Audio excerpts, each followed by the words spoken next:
বন্ধুরা আজকে কিন্তু আর গরম ভাত নিইনি, আজকে নিয়েছি পান্তা ভাত।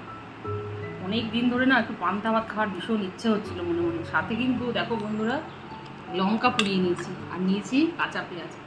অনেকে আবার পান্তা ভাতের সঙ্গে ডালের বড়া, তারপরে তোমার আলু ভাতে সব পছন্দ করে। আমার কিন্তু এরকম একটু পান্তা ভাত হবে, একটু লঙ্কা পুড়িয়ে নেবো, সাথে একটু পেঁয়াজ নেবো, এই দিয়ে খাবো। আমার এটাই ভালো লাগে। এদিকে শাশুড়ি মাও বসে পড়েছে। আমি বললাম যে তোমাকে পান্তা খেতে হবে না, বললো আমাকে একটু দে। পান্তাও নিয়েছি, একটু গরম ভাতও নিয়েছি। মেনুতে কিন্তু আরও অনেক কিছু আছে দেখো। এদিকে আছে কাতলা মাছের একদম দারুণ ঝোল করেছি। এদিকে আছে কাঁকড়ো সেদ্ধ, যেটা পেঁয়াজ টেয়াজ দিয়ে সুন্দর করে মেখেছি। এদিকে আছে চিংড়ি মাছ দিয়ে সমস্ত সবজি দিয়ে পুঁই বিচির তরকারি। ওদিকে মা তো শুরু করে দিয়েছে এক পিস কাতলা মাছ, ছোটো থেকে সবই বড় পিস গো, ছোটো পিস দিয়ে ঝোল লাগবে। সাথে একটা আলুও দিয়ে দিলাম।